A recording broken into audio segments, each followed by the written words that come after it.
ನಮಸ್ಕಾರ ಮನಿ ನೈನ್ ಕನ್ನಡದ ಎಕ್ಸ್ಪ್ಲೇನರ್ ಕಾರ್ಯಕ್ರಮಕ್ಕೆ ಸ್ವಾಗತ. ನಾನು ಮಲ್ಲನಗೌಡ ಮಾಲಿ ಪಾಟೀಲ್. ಬನ್ನಿ ಇವತ್ತಿನ ಎಪಿಸೋಡ್ನಲ್ಲಿ ನಾವು ಈ ಪರ್ಸನಲ್ ಲೋನ್ ಟೆನ್ಯೂರ್ ಬಗ್ಗೆ ಒಂದಷ್ಟು ಡೀಟೇಲ್ ಆಗಿ ತಿಳಿದುಕೊಳ್ಳುವಂತಹ ಪ್ರಯತ್ನವನ್ನು ಮಾಡ್ತಾ ಹೋಗೋಣ.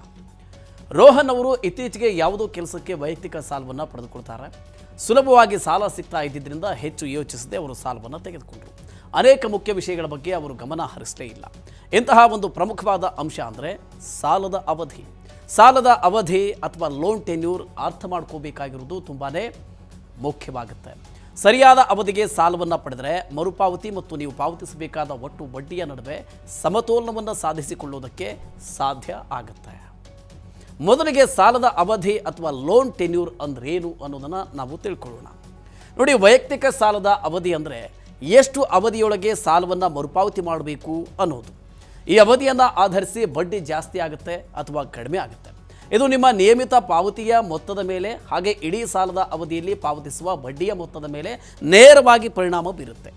ಬ್ಯಾಂಕ್ಗಳು ಅಥವಾ NBFCಗಳು ಅಂದರೆ ಬ್ಯಾಂಕಿಂಗೇತರ ಹಣಕಾಸು ಸಂಸ್ಥೆಗಳು ಬೇರೆ ಬೇರೆ ಆರ್ಥಿಕ ಸ್ಥಿತಿಗತಿಗೆ ಅನುಗುಣವಾಗಿ ಬೇರೆ ಬೇರೆ ಅವಧಿಗಳನ್ನು ನಿಗದಿಪಡಿಸುತ್ತೆ. ಹೀಗಾಗಿ ಸಂಪೂರ್ಣ ಸಾಲ ಮರುಪಾವತಿಗೆ ಸರಿಯಾದ ಅವಧಿಯನ್ನು ಆಯ್ಕೆ ಮಾಡಿಕೊಳ್ಳೋದು ತುಂಬಾ ಮುಖ್ಯ ಆಗುತ್ತೆ. ಸರಿಯಾದ ಅವಧಿಯ ಆಯ್ಕೆಯನ್ನು ಮಾಡಿಕೊಂಡಲ್ಲಿ ಮಾತ್ರ ನಿಮ್ಮ ಹಣಕಾಸು ಪರಿಸ್ಥಿತಿಗೆ ತೊಂದರೆ ಆಗದೆ ಸಾಲವನ್ನು ಮರುಪಾವತಿ ಮಾಡಬಹುದಾಗಿದೆ.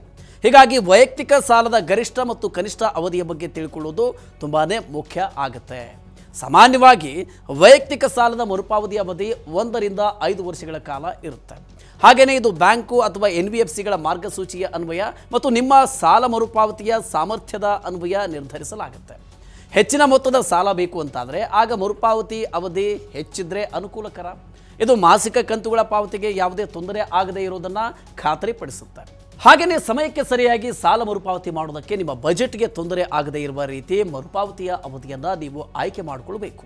ಇನ್ನು ಕನಿಷ್ಠ ಸಾಲದ ಅವಧಿ ಸಾಮಾನ್ಯವಾಗಿ 10 ರಿಂದ 12 ತಿಂಗಳು ಇರುತ್ತೆ.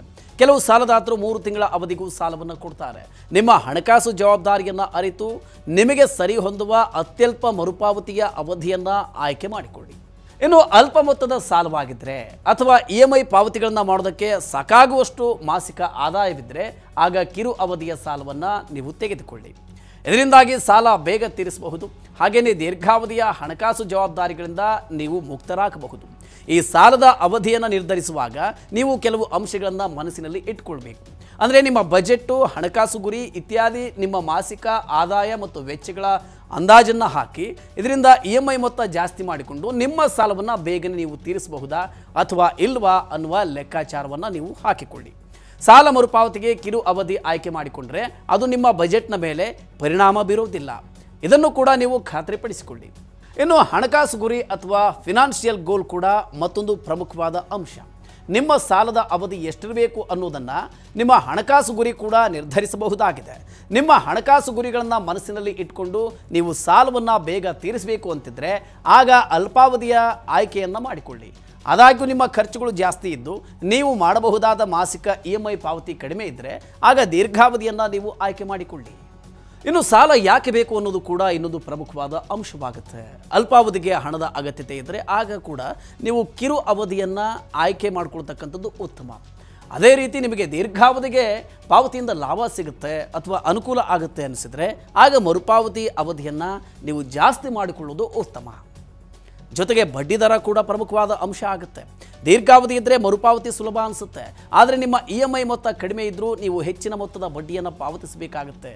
ಅದೇ ನೀವು ಅಲ್ಪಾವಧಿ ಆಯ್ಕೆಯನ್ನು ಮಾಡಿಕೊಂಡಿದ್ರೆ ನಿಮ್ಮ EMI ಮೊತ್ತ ಜಾಸ್ತಿ ಇದ್ದರೂ ಕೂಡ ನೀವು ಪಾವತಿ ಮಾಡುವ ಒಟ್ಟು ಬಡ್ಡಿ ಮೊತ್ತ ಕಡಿಮೆ ಇರುತ್ತೆ.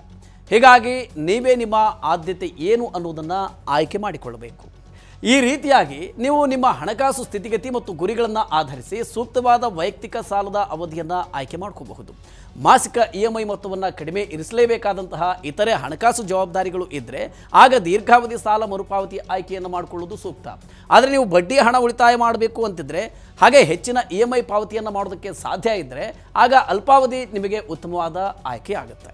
ಓಕೆ, ಈ ರೀತಿಯ ಇನ್ನಷ್ಟು ಮಾಹಿತಿ ಮತ್ತು ಪರ್ಸನಲ್ ಫಿನಾನ್ಸ್ ವಿಚಾರಗಳಿಗೆ ಡೌನ್ಲೋಡ್ ಮಾಡಿ ಮನಿ ನೈನ್ ಕನ್ನಡ ಆ್ಯಪ್ ಹಾಗೂ ಯೂಟ್ಯೂಬ್ನಲ್ಲಿಯೂ ಸಬ್ಸ್ಕ್ರೈಬ್ ಆಗಿ, ಲೈಕ್ ಮಾಡಿ, ಶೇರ್ ಮಾಡಿ. Thank you.